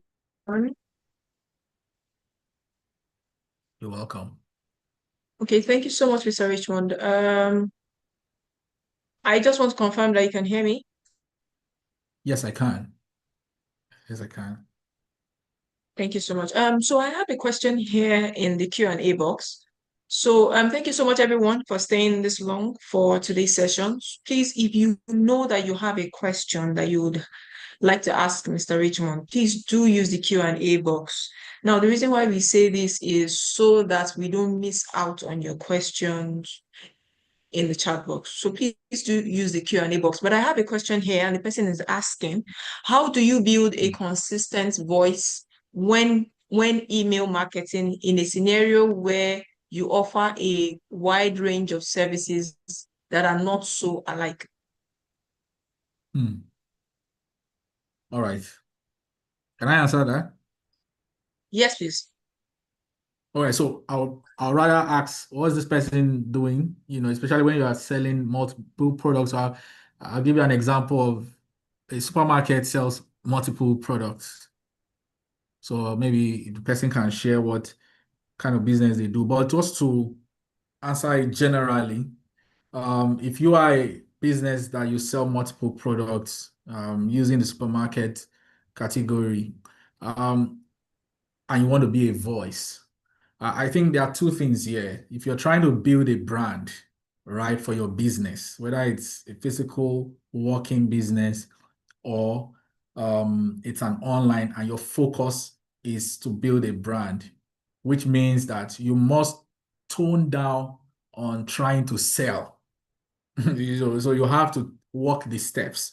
So if you want to build a brand, you must tone down on trying to sell any of your products or all of your products. I'm going to speak to the selling side because this question looks like something of brand development. Now, in building the brand, you must begin to position yourself as someone who is very knowledgeable. So the gap in that market or in that industry that you think customers don't know. I'll give you an example.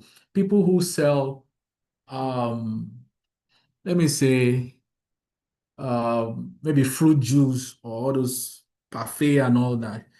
The real guys who are making this money are not saying that this parfait made of this is 5,000 naira. No.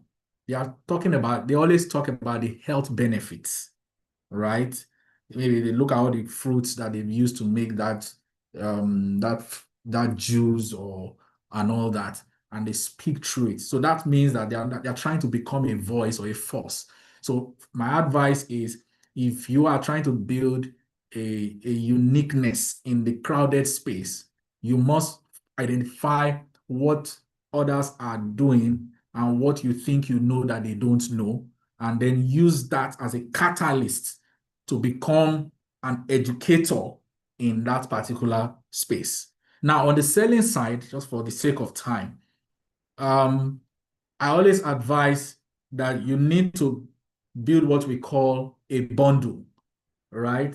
And it happens a lot in festive period, especially with the supermarket, when they start doing things like hampers, right?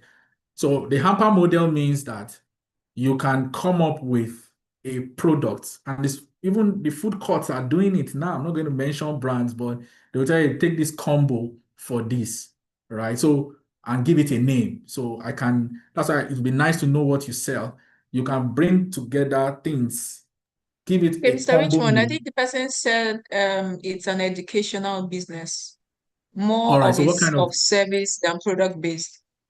Okay, so as a service based, so education in which sector? So what are you educating people on? Is it academics? Is it finance? Is it all of that? So if you have that answer, it will help to narrow it further. So if you are in the service business, it simply means that you want to be able to, and that's why it goes back to being an authority figure. So you need to know you're not the only one probably doing that. I assume so. I mean, there's nothing that there's no business that exists that somehow someone hasn't done it before. So you have to go back and ask yourself, this thing that I'm doing, this consulting that I'm doing, I'm assuming so.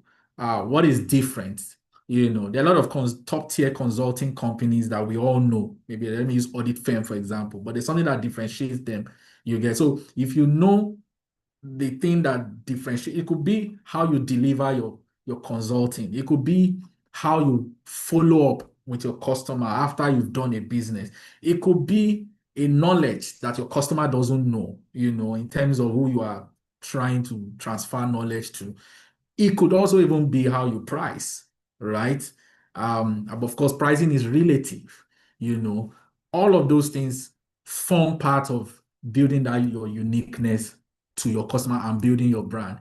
Now, the other elements that comes to that, why I'm first focusing on content than the aesthetics, So other things can be that you have a slogan that communicates clearly what your business stands for, what your values stand for. Because service business is quite competitive. I'll give you an example. If you are a consultant trying to help schools, to really solve certain processes that or certain bottlenecks that they have in their school, you have to first sit down with them and gather requirements, right? And then become the solutions provider or lead the path to helping them solve that problem.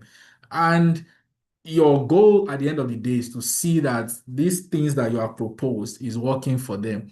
If it starts working, that becomes the the fundamentals that you would need to promote your brand using the reference. Oh, I helped a company move from this particular struggle to this particular solution, and that becomes what you will use to demonstrate to other people with those references that would help you become an authority in that space. Now, in terms of the crowded space, there are things you can bundle.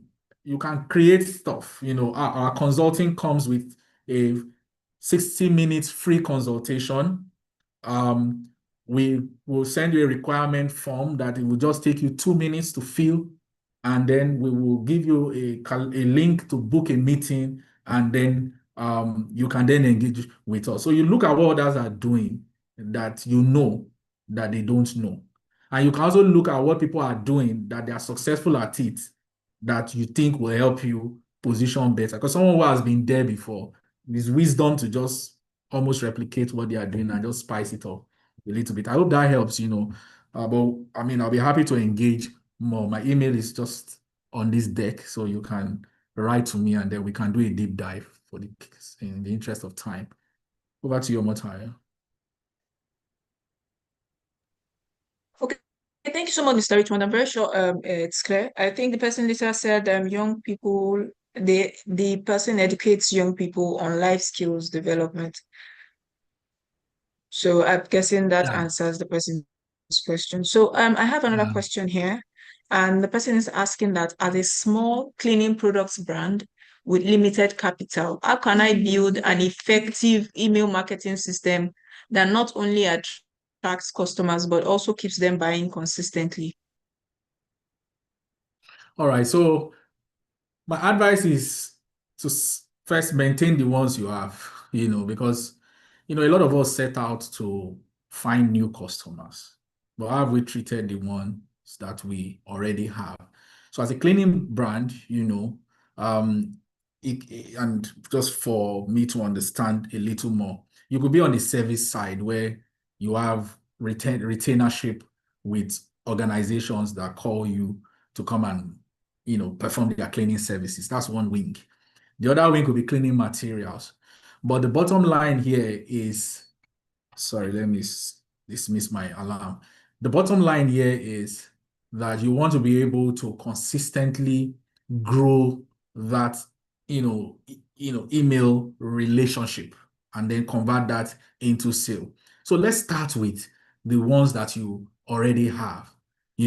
How many of those email contacts do you have? How often? I mean, we just shared to ourselves, how do we engage existing customers who have bought before?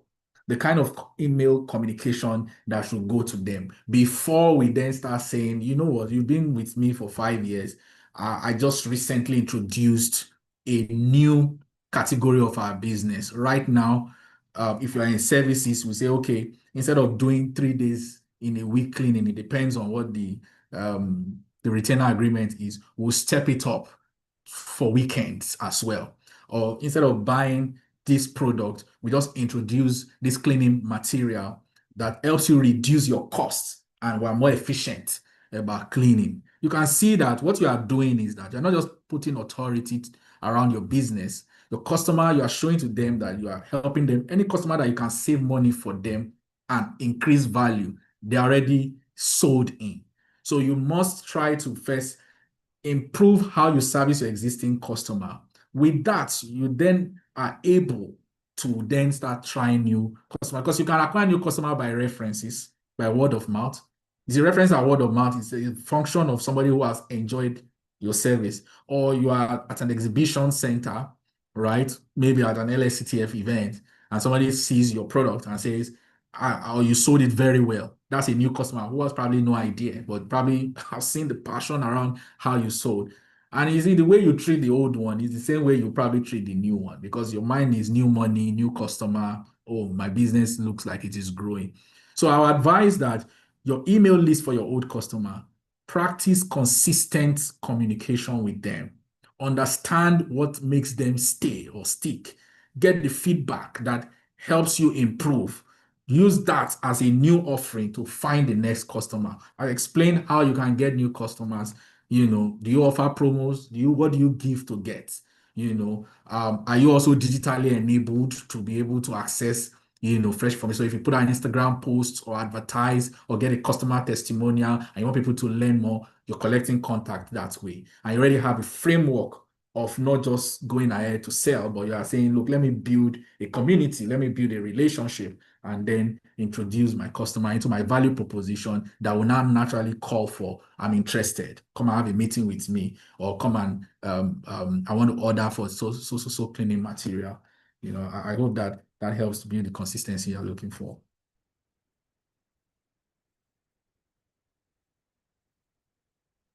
Okay, praise. I hope that answers your questions. Your question. Thank you so much, Mr. Richmond, for that. I have another question here that says, what tool can I use to build a professional email? All right, so if you can see my screen, so in building a professional email, I think first it starts with you.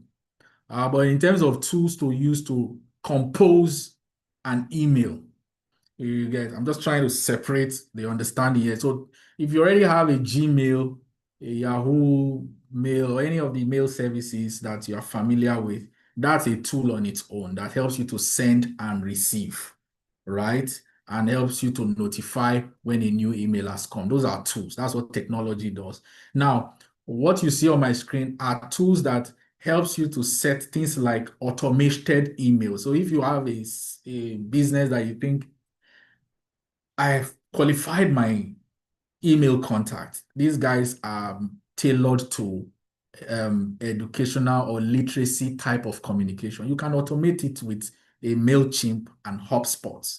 I mean, just like what I'm sharing with you. So MailChimp and HubSpot, aside tracking your emails, they also help you automate the kind of the message that you have already composed. That's the professional email that you have composed. And then you are setting it to say, every third week of every month, new month, please send out this message.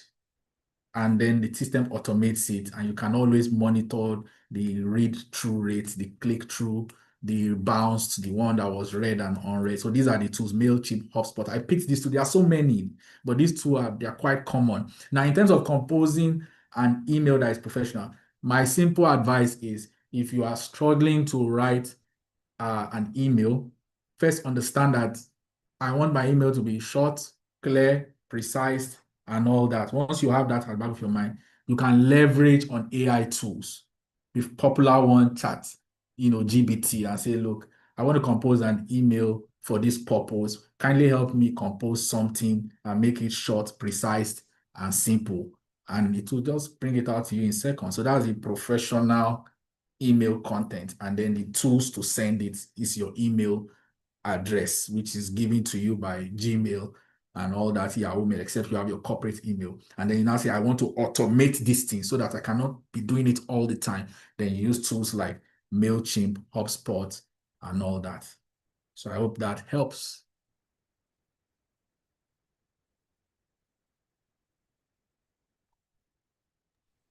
Okay, Erdo, I hope that answers your question. I have one more question here, and the person is asking, do I need an email if I sell snacks, drinks, and toys? Hmm. That's a very interesting question. So you sell snacks, drinks, and toy. Okay, so I'm going to blow your mind a little bit. So I'm going to answer it two-sided. If you have plans to grow your business and play big at some point, you need to understand the language of that level. If you came to our office and we say that, let me give you a scenario because you sell toys, and we realize that 70% of our staffs are parents with children, and we decide to say, okay, let's do a children's fair, right? Where staffs invite their children within an age bracket. And then I tell procurement and say, we need a supplier who can help us supply certain specific toys, right? Which means my procurement department will have to go and look for who does that, whether they want to go to the market or they want to search online, most likely search online. So which means if you are not online, you will miss that opportunity. If you don't have a relationship within the firm, you probably may not hear about it. So you see now, by the time you position yourself online, a company finds you and say, okay, please, we see that you sell nice toys. Maybe online, you have an online store, may not be a website, may not be an online shopping store where you upload those toys, right? I'm speaking to toys because it's not perishable, right? And then they now say, okay, please, can you send us your email address so that we'll send you a list, or can you email us your toy catalog? What happens there? Will you say you don't have email? If you don't have email at that time, you've lost the opportunity. Like I said, if you want to play, if you want to grow your business or you have a growth mindset, you must begin to understand the language to engage. That's just one face of it. Discovery and then communicate professionally. Because the company will not say, come, this is our address. Bring all your toys to my office. Let's just select and pay. No, they have to document that process. Right. So our advice, you need an email address, not because you want to sell. There are communications that needs to happen around what you do today. Now, another thing is maybe the food and the other perishable side. Um, what if you want to go beyond just selling where you are to becoming a supplier at an event and say, oh, look, I do, let me say, small chops, right? That is of this price. I can supply you 100. Maybe at the early stage, somebody may say, just this is give me your account number. I need 50 pieces of it, and they pay you. But imagine that you now say, you know what, give me your email. I will send you the invoice. And in that email, I will put my account number. You know, the person will look at you at a level. So the day you say small chops is no longer 2K, is now 2.5.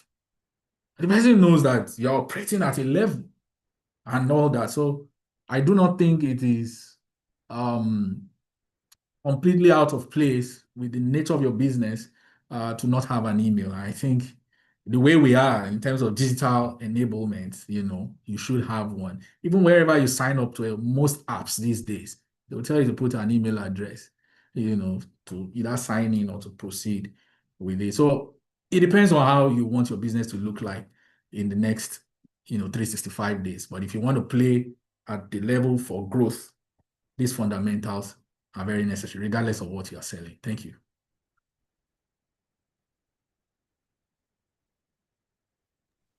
Wow, thank you so much, Mr. Richmond. I can see that we've run through all the questions that we have here. Thank you so much for taking us through today's session. And I'm very sure maybe there are a lot of people that might want to. I saw that when you were um rolling out some tools that they could use. I could see Wallex CRM there. So if you Yeah. could also let them know, maybe drop your contact details for them to Yeah. reach out if they might have one or two questions more to ask you about today's session. So please, you can look at the chat box. You could reach out to Mr. Richmond via email, or if you'd like to drop any other contact details where you can reach him on. He'll be dropping that in the chat box now. So for those that might want to reach out after today's session, please do. Thank you so much, everyone, for taking out time off your busy schedule to attend today's session. I would also like to appreciate Mr. Richmond. Thank you so much for taking Thank you out so time much. off your busy schedule also to facilitate our session today.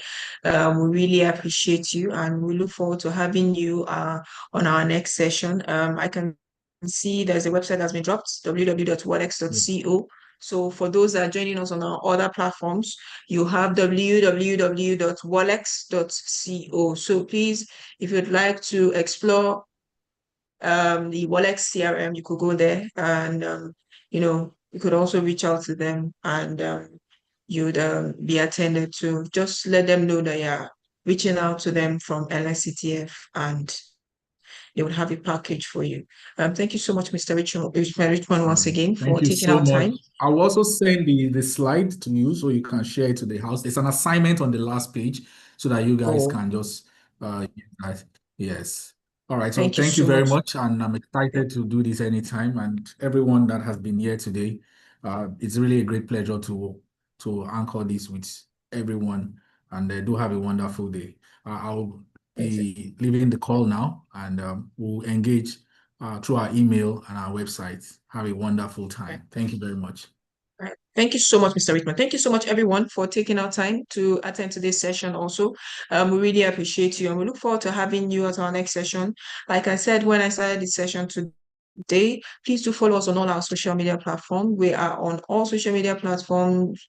We are on Instagram, we're on X, we're on LinkedIn. Follow us at Lagos State Employment Trust Fund. Turn on your post notifications so that when we have opportunities for you, you won't miss out on any of the opportunities that we have on offer here at the Lagos State Employment Trust Fund. Thank you so much, everyone.